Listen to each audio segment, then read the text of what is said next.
Jadi teknik dan seni presentasi itu adalah bagian dari kemampuan soft skill yang sangat penting sekali dikuasai oleh para mahasiswa sebelum masuk ke jenjang sarjana. Soft skill sendiri itu sangat dominan ya. Mungkin 60-70% karir Anda ke depan itu sangat ditentukan oleh soft skill. Soft skill itu apa? Adalah kemampuan tambahan yang biasanya terkait dengan attitude, perilaku, sopan santun, dan lain-lain. Yang ini bisa kita lihat dalam keseharian adalah terutama kemampuan berkomunikasi dengan pihak lain.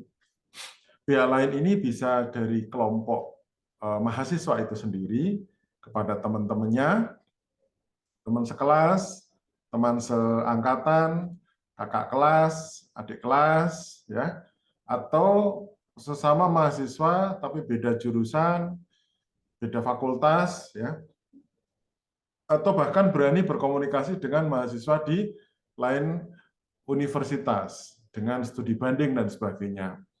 Nah, komunikasi yang lain adalah kemampuan Anda ketika berkomunikasi dengan masyarakat umum, petani, nelayan, kelompok wanita tani, ya, petani pemakai air, masyarakat perkotaan, pedesaan, dan sebagainya. Juga komunikasi Anda nantinya dengan para birokrat, jadi birokrasi itu misalnya dari aparat di pemerintah desa, di kampus, juga mungkin di pemerintahan yang lain.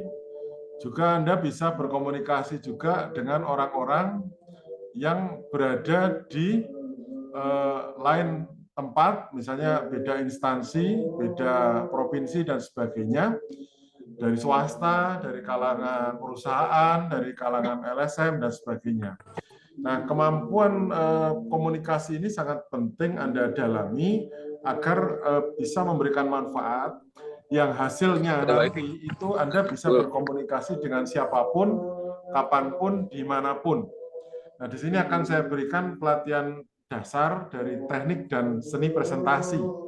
Teknik itu adalah ilmunya, sedangkan seni itu artinya bahwa setiap orang itu punya bakat dan minat. Walaupun materinya sama, tekniknya sama, tapi cara pembawaannya nanti akan sangat tergantung bagaimana Anda masing-masing dalam membawakannya. Mari kita mulai.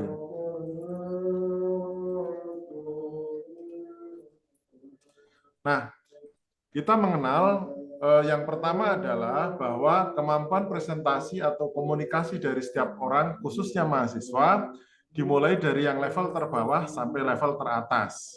Ya, level terbawah adalah terbelakang.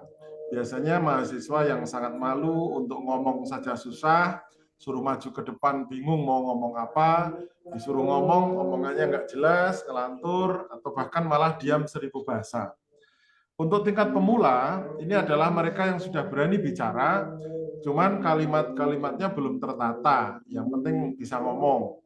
Untuk kelas menengah, itu adalah mereka yang sudah bisa tampil dengan baik, tapi membutuhkan waktu yang lama, bisa seminggu, 2 minggu, bahkan 1 bulan, untuk mempersiapkan diri agar bisa bicara di depan umum, untuk ceramah, presentasi, seminar, dan sebagainya. Sedangkan yang terlatih itu adalah mereka yang bisa disuruh mendadak berbicara di depan umum walaupun persiapannya hanya 5 menit. Ya, ini terlatih. Jadi orang-orang yang sudah terbiasa seperti itu. Nah, mungkin untuk sekedar level, bukan untuk GR ya. Mungkin saya masuk yang tipe terlatih ini, bisa bicara mendadak dengan topik yang berbagai macam begitu. Nah, yang terakhir adalah level istimewa, yaitu mereka-mereka seperti tokoh-tokoh nasional, baik tokoh partai, pengusaha, artis, dan sebagainya, ulama, ya, penceramah-penceramah ulung, di mana mereka ini punya aura yang kuat, ya, punya karisma yang kuat, sehingga saat mereka datang, mereka naik panggung, otomatis akan menghadirkan ribuan, minimal itu ratusan orang untuk berkerumun mendengarkan ceramahnya. Yang berikutnya yang perlu Anda pahami adalah terkait dengan mengenal 10 bahasa tubuh. Ya, bahasa tubuh itu misalnya menyimak. Menyimak itu ekspresinya seperti apa? ya, atau sedang berpikir keras, matanya agak dipicingkan begitu, atau marah. Jadi marah yang baik itu malah marah yang tidak sampai ke hati. Jadi kita bisa acting marah ketika kita sedang memberikan pelatihan pada peserta yang ternyata banyak pelanggaran, sehingga kita harus bergaya marah agar pelanggaran-pelanggaran itu bisa segera diredakan. Atau ekspresi malu, ya, menutup wajah atau melengos, nggak berani memandang, atau pasrah, ya, pasrah biasanya tanpa ekspresi, atau benci, ya, benci itu biasanya raut muka yang kelihatan tidak suka, ya, kadang-kadang sambil melirik, agak sinis dan sebagainya, atau terpesona. Nah, terpesona itu kalau Anda misalnya ketemu orang yang sangat Anda idolakan, kadang-kadang mulut malah sampai terbuka, ya. Intim adalah bahasa yang biasanya karena saking dekatnya Anda bisa berjarak kurang dari 30 cm dari orang tersebut. Atau bosan. Ya, bosan itu adalah sikap Anda misalnya mengikuti kuliah dengan misalnya nengok jam, nengok ke atas, nengok keluar, itu adalah tanda-tanda sudah mulai bosan dengan situasi yang ada di dalam ruangan itu. Kemudian Anda juga perlu berlatih yang namanya mengolah wajah dan anggota badan. Yang ini bisa Anda latih pertama dari ekspresi wajah, ya, ekspresinya harus bagaimana, cara ngomongnya, cara mengucapkan a, i, u, e, o, gitu ya, atau kata-kata yang agak susah, mungkin bahasa Inggris, bahasa daerah, posisi tangan, membuka, menutup, atau posisi menjelaskan dengan bantuan tangan, kaki harus seperti apa, kalau kaki perempuan biasanya lebih rapat, dengan posisi kaki kiri lebih maju sedikit, tapi kalau bagi kaki laki-laki itu biasanya sejajar dan kakinya agak membuka. Badan bersikap tegak atau posisi badan menghadap dari audien. Kemudian kita juga perlu mengenal ada namanya karakter ekstrovert dan introvert. Ekstrovert itu kalau Anda tahu di kelas orang-orang yang hobinya rame, banyak bicara, banyak guyon, banyak menarik perhatian, itu ekstrovert. Tapi orang-orang introvert itu orang-orang pendiam yang lebih banyak mendengarkan daripada mereka harus berbicara di depan orang banyak. Kemudian untuk materi pelatihan itu bisa Anda latih misalnya terkait dengan kualitas dan potensi diri, ya, bisa Anda menilai secara fisik Anda itu bagaimana kemampuan lisannya, karena ada juga beberapa orang yang kemampuan lisannya ada masalah, ya, misalnya sulit mengucapkan kata-kata tertentu, ya, atau huruf-huruf tertentu, misalnya huruf R dan sebagainya. Lalu ekspresi wajah, wajah pun perlu diolah karena banyak juga tokoh nasional yang walaupun sudah terkenal kadang-kadang berbicara tanpa ekspresi wajah misalnya. Lalu postur kita bagaimana? Misalnya kalau terlalu pendek bisa dibantu dengan sepatu yang lebih tinggi. Lalu penampilan-penampilan baju dan sebagainya, ya, yang lebih sesuai dengan body dan juga keserasian antara pakaian bagian atas dan bagian bawah. Kemudian untuk yang mental, ini biasanya akan terlihat dari bagaimana ekspresi mata. Mata yang mentalnya pemalu, tidak berani, grogi, biasanya mata itu tidak berani berpandangan secara langsung. Lalu mulut pun bisa gemetar, bisa sulit mengucapkan kata-kata dan sebagainya. Nah, untuk yang tangan, kaki ini juga tergantung apakah ada beberapa orang yang ketika bicara dia tangan kakinya nggak bisa bergerak, ya. Ada juga malah terlalu banyak bergerak, itu juga nggak bagus. Nah, untuk melatih diri kita perlu melatih cara bicara itu dari lingkup yang kecil dulu, dari kalangan keluarga, teman dekat, ya, teman dekat itu geng-gengnya lah, misalnya biasanya kuliah itu kan ada 3 orang, 4 orang yang biasa runtang-runtung kemana-mana bareng gitu ya, atau kita ngobrol ke tetangga dan sebagainya. Lingkup menengah adalah ketika kita sudah sering berani bicara di depan kelas, ya. Lingkup besar adalah kita yang berani bicara di depan umum, yang halayaknya itu tidak lagi seragam. Ada yang tua, ada yang muda, ada anak-anak, dan sebagainya. Lalu harapan Anda untuk mengikuti pelatihan ini seperti apa? Apakah cukup pasrah dengan kondisi yang sekarang, ataukah Anda cuma pengen punya cita-cita menjadi seorang orator yang ulung gitu? Nah, terus kemudian biasanya saya dalam pelatihan ini akan menyuruh peserta untuk menyampaikan biodatanya dengan menceritakan kualitas dan potensi diri. Biasanya mereka akan kita suruh untuk bicara tentang apa sih kelebihanmu dan apa kekuranganmu. Nah, dalam memperkenalkan diri itu kadang-kadang kita perlu nama, panggilannya apa, tempat tanggal lahir, alamat, hobi, pernah pengalaman presentasi mungkin atau pengalaman organisasi, ya. Terus kemudian harapan dari pelatihan ini itu apa. Nah, adik-adik sekalian, Anda bisa melihat bagaimana sih bentuk presentasi. Saya coba pilahkan menjadi 3 jenis. Presentasi yang pertama adalah ceramah. Ini artinya satu arah. Anda bicara ke depan publik dan publik tidak memberi tanggapan kepada ceramah Anda. Kalau diskusi itu adalah komunikasi dua arah. Jadi kita bicara, yang lain bicara, bahkan banyak arah ada di situ. Kalau yang ketiga itu ujian lisan. Ujian lisan itu seperti Anda ujian seminar proposal, seminar hasil skripsi. Ujian skripsi itu adalah ujian lisan, di mana kita akan mempertahankan argumen dari penelitian yang kita lakukan kepada para pembimbing dan para penguji. Nah, untuk yang ceramah yang model 1 ini biasanya ciri-cirinya itu komunikasi satu arah, bahannya juga bisa mendalam karena nggak takut akan dikomplain ya. Kemudian tidak ada tanya jawab gitu, dan kita harus bisa mengatur intonasi secara sistematis dan waktu yang dibutuhkan. Karena kadang-kadang kalau terlalu panjang waktunya itu akan membosankan, terlalu pendek juga kadang-kadang kurang tepat gitu ya. Terus biasanya penanya memang tidak protes terhadap apa yang dijawab gitu. Jadi ciri-ciri ceramah itu kadang-kadang apapun yang dijawab ya penonton hanya sekali tanya, nggak akan ada pertanyaan lanjutan. Nah, ciri ceramah itu ada 4 jenis. Yang pertama adalah narasi, adalah tipikal menceritakan terkait dengan urutan waktu atau menceritakan kisah-kisah gitu ya. Kalau deskripsi itu kaitannya menggambarkan sesuai dengan apa yang dirasakan oleh panca indera kita. Apa yang dilihat, apa yang didengar, apa yang diucapkan, apa yang dicium, bau apa, dan sebagainya.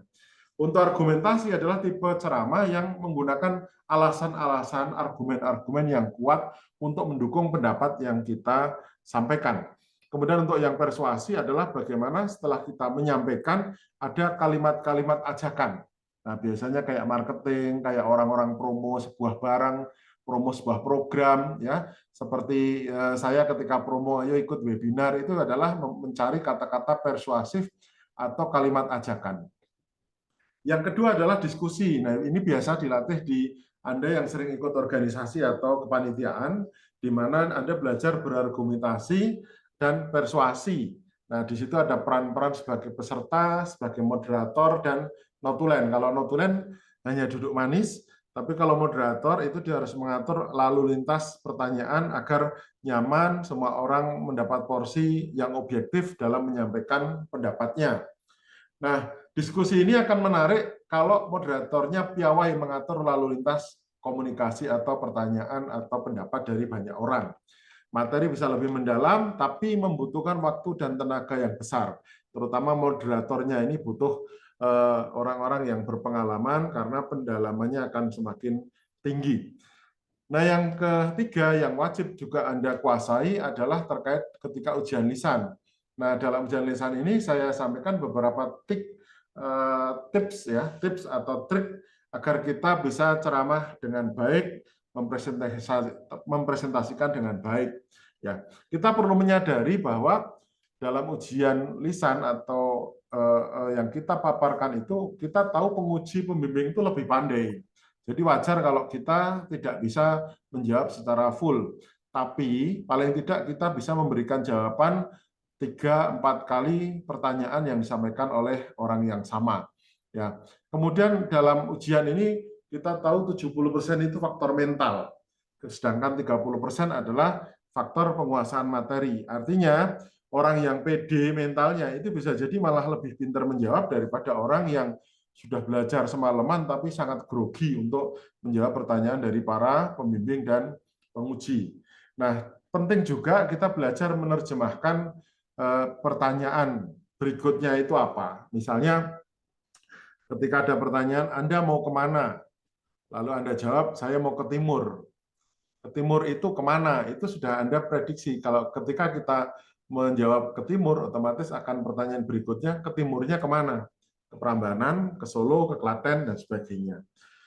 Sehingga kita bisa memprediksi pertanyaan-pertanyaan berikutnya. Dan bahkan kalau kita sudah piawai, kita memang sengaja memberikan jawaban yang sebenarnya itu adalah jebakan biar ditanyakan oleh para penguji, tapi sebenarnya kita sudah siap untuk menjawabnya.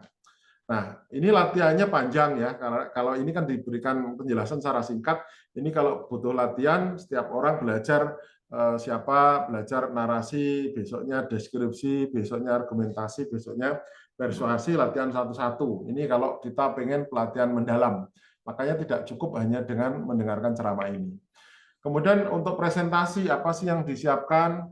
Ya, misalnya membuat bahan terkait alur pikir dan strategi.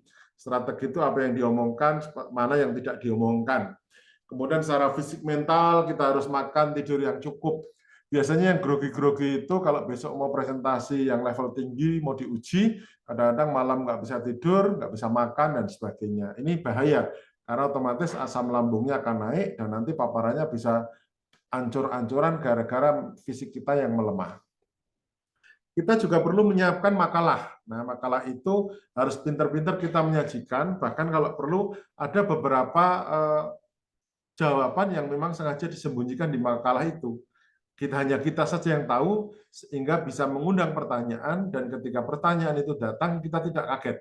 Daripada kita tuangkan semuanya, ternyata peserta atau penguji menanyakan hal lain di luar makalah itu yang kita tidak siap. Itu lebih fatal akibatnya. Lalu alat-alat peraga, kalau yang sekarang ya laptop, LCD, atau mungkin ada demo-demo benda-benda, misalnya kita di pertanian ya ada pot berisi tanaman dan sebagainya, yang itu akan lebih atraktif ketika kita presentasi. Kemudian sikap. Nah, sikap kita bagaimana? Bagaimana menghadapi audiens, jelas ucapannya, pandai membuat humor atau hiburan atau joke, ya, ngomongnya persuasif, artinya menguatkan dan mengajak gitu. Tidak menggurui dan yakin bisa. Kamu pasti bisa dan yakin bisa. Itu slogan ketika kita mau maju di depan publik. Nah, bagaimana presentasi itu? Presentasi itu kan sebenarnya hanya intinya itu cuma 3.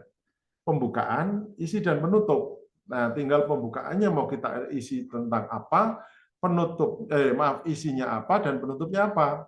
Lalu membuat ini, apa namanya, maaf ini masih yang model dulu, artinya ketika membuat PowerPoint itu bagaimana, huruf jenis apa, grafik, gambar yang mau ditampilkan, dan sebagainya. Nah, saya amati untuk generasi Z ini sekarang kalau membuat PowerPoint itu cenderung banyak apa namanya hiasannya, tapi malah substansinya kadang-kadang jadi terabaikan, terlalu kecil dan sebagainya. Yang penting itu adalah substansi materi yang mau kita paparkan, bukan hiasan-hiasan yang kadang-kadang malah mengaburkan isi dari presentasi itu sendiri. Nah, ini adalah contoh 3 huruf dengan ukurannya, artinya Anda mulai nyaman itu membaca di ukuran berapa. Misalnya untuk Arial itu yang 18 sudah mulai nyaman. Tapi monotype Cursiva itu mulai nyaman mungkin 24. Untuk Times New Roman mungkin 20 gitu ya. Jadi makin huruf-huruf itu nyeni, itu biasanya makin butuh ukuran yang lebih besar agar bisa terbaca dengan baik. Nah, sedangkan huruf-huruf yang lugas seperti Arial itu huruf kecil pun akan terlihat dengan jelas karena rentang vertikal dan horizontalnya mereka adalah seimbang. Nah, atau kalau Anda paparkan dengan peta ya. Peta itu kan tampilannya dengan apa filenya? Ada JPG, ada WMF, ada mungkin file-file lain yang PDF misalnya bisa ditampilkan. Nah, ketika menampilkan peta, Anda harus memikirkan dulu mau menceritakan apa. Gambar apa yang mau Anda ceritakan? Tidak mungkin Anda jelaskan semuanya, seperti arah, legenda, skala, dan sebagainya. Tapi intinya apa sih? Gitu. Apa yang paling menarik dalam peta itu? Nah, contohnya ini. Contohnya peta ini. Nggak mungkin kan Anda cerita bahwa baca semua legenda, ada sekolah, musola, mata air, masjid, makam. Nggak perlu Anda jelaskan semuanya. Ya. Atau ini gua pertapaan, bumi perkemahan, peta pembukaan, ini dibaca semua yang membosankan. Apalagi luasnya dibaca satu-satu sangat membosankan. Maka ketika ada peta, Anda langsung saja melihat petanya itu kecenderungannya seperti apa, baca saja ke judulnya. Jadi misalnya, oh ini namanya peta tata ruang agro warna wisata. Di mana? di Desa Sambak, Kecamatan Kajoran, Kabupaten Magelang. Nah, peta ini kita langsung fokus ke sini. Daripada penjelasan ini terlalu detail, akan membosankan, kita fokus saja yang dominan. Misalnya yang hijau. Oh, yang hijau ini hutan negara. Kemudian yang coklat apa? Yang coklat ini adalah apa namanya? kebun campuran atau mungkin tegalan gitu ya, dan sebagainya, sehingga ketika peta itu dipaparkan, kita cukup bicara setengah menit, 1 menit sudah selesai. Nah, atau ketika kita menjelaskan dalam bentuk citra satelit seperti ini, gambar-gambar seperti ini, kita ingin menjelaskan apa? Oh, misalnya inilah kampus Condong Catur, Anda tidak perlu cerita semua gedung ini apa saja, di belakang UPN ini apa saja, nggak perlu. Tapi mungkin Anda ingin menunjukkan inilah kampus kami, UPN Veteran Yogyakarta, lihatlah ini gedung ilmu tanah misalnya, yang berada di belakang BNI. Gitu. Itu langsung itu cukup ya, tidak perlu menjelaskan semua gedung diceritakan. Kemudian untuk presentasi itu urutannya seperti apa? Pertama adalah pembukaan. Pembukaan ini biasanya kalau yang beragama Islam, bismillah, salam, puji syukur, ucapan terima kasih, mohon izin, kami akan menyampaikan, atau mungkin joke. Bagi seorang penceramah-penceramah nasional itu biasanya joke-joke ini sangat sering mereka ucapkan di awal kalimat, di awal ceramah, ya. Kita lihat seperti apa Ustadz Abdul Somad atau Gus Baha atau Ustadz Adi Hidayat atau mungkin tokoh-tokoh nasional seperti Pak Jokowi, Pak Prabowo dan sebagainya, itu joke ini selalu ada. Makanya Anda belajarlah menguasai joke ini. Caranya bagaimana? Kalau saya biasanya joke ini kita lakukan dengan sering nonton lawaan ya, lawaan kayak sekarang ada Lapor Pak, ada sebagainya, itu kita akan mempelajari TikTok kata-kata yang lucu-lucu sehingga ketika kita nanti spontanitas menyampaikan itu di forum, itu kita akan bisa melucu dengan baik tapi tidak terlalu berlebihan. Kemudian berikutnya adalah penyajian materi. Ya, harus konsentrasi, jangan stres, hindari stagnasi. Stagnasi itu diem terlalu lama sekian detik tanpa suara, itu stagnasi. Tidak monoton, jadi kalimatnya itu nggak monoton banget. Kalau kalimat yang saya sampaikan sekarang ini memang cenderung lari begitu karena ini ngejar waktu, karena ini kita pakai Zoom yang kuota apa gratisan sekitar 30-an menit ya. Makanya ini saya sambil lari ya. Kemudian kalau bisa tampilan PowerPoint itu tampilkan seluruh halaman ya, jangan ditutup-tutupi dan termati kata kunci. Contoh tampilan yang di layar ini, Anda bisa melihat ada biru-biru ini adalah intinya. Kemudian judulnya kasih warna berbeda, penjelasannya berbeda. Sehingga kita akan menjelaskannya enak. Pelaksanaan presentasi terdiri dari pembukaan, penyajian, tanya jawab, penutup. Masing-masing kita jelaskan. Kemudian tanya jawab. Kalau tanya jawab itu apa, mengapa, bagaimana. Mekanisme itu sangat sering ditanyakan dan kadang-kadang banyak dari presenter yang tidak siap sehingga tidak bisa menjawab. Banyak yang tidak siap ditanya gitu. Maka gunakan trik untuk menjawab. Misalnya kalau kita paham, kita jawab dengan agak-agak sedikit diperlama, atau buat dengan jawaban-jawaban mengambang kalau kita memang masih ragu. Misalnya menurut saya dari pertanyaan yang sangat baik tadi, saya menduga bahwa ini akan cenderung ke arah ini, misalnya meningkat atau menurun. Namun bisa jadi itu akan sebaliknya misalnya. Jadi jawaban-jawaban mengambang itu akan sedikit menutupi ketidaktahuan atau ketidakpastian yang kita alami. Setelah itu baru penutup. Biasanya ada permohonan maaf dan salam penutup. Nah, seni presentasi yang saya sampaikan di sini ada 7 ya. Yang pertama adalah selingan segar, tadi saya sampaikan. Kemudian yang kedua memuji audien. Jadi audien itu manusia itu pada dasarnya kan semuanya ingin dipuji dan tidak ingin disalahkan. Maling saja diteriaki maling nggak terima. Perampok diteriaki perampok juga nggak terima. Koruptor diteriaki koruptor juga nggak terima. Maka audien pun kita perlu puji. Selamat pagi adik-adik sekalian. Wah, wajahnya cerah sekali pagi ini. Semoga Anda dalam keadaan ceria, pagi ini selalu gembira, tidak ada masalah dan sebagainya. Itu adalah bagian dari memuji audien.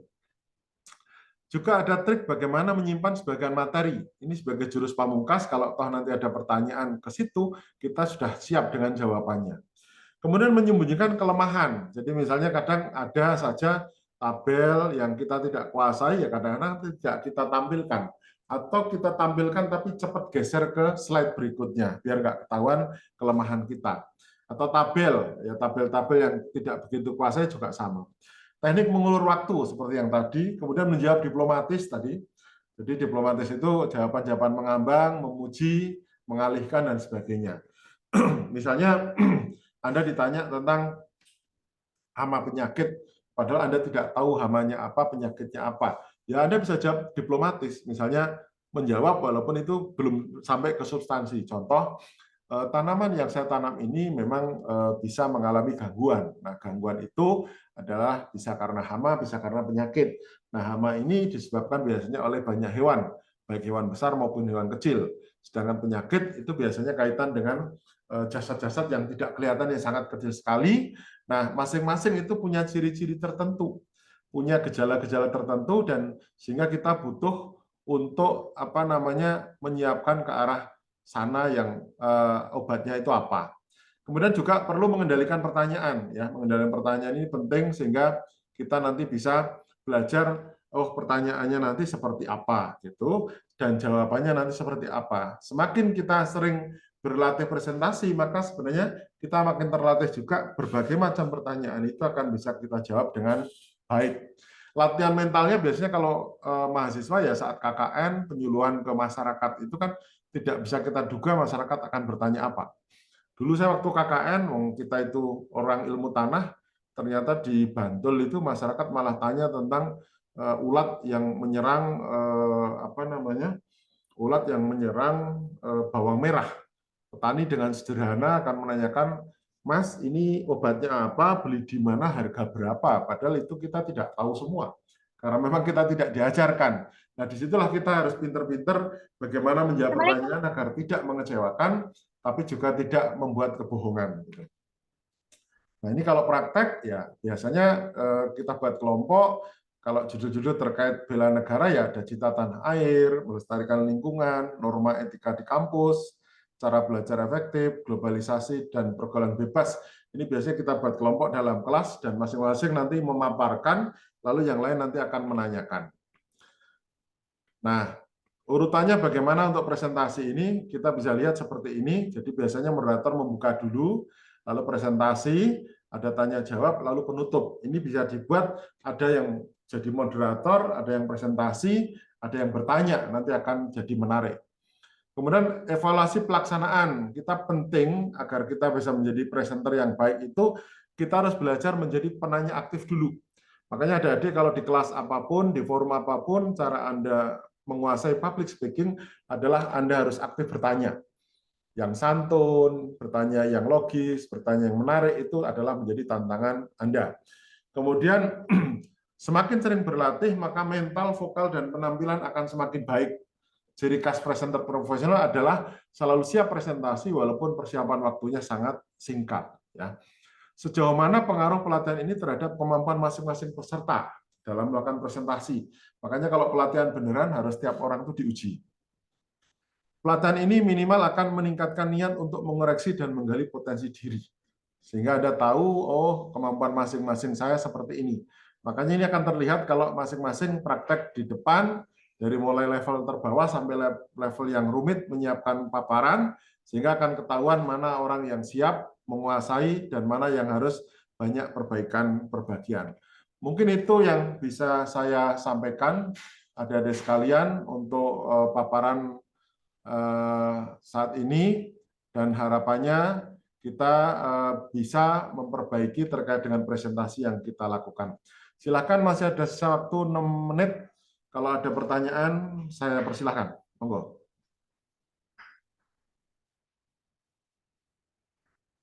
Ada nggak?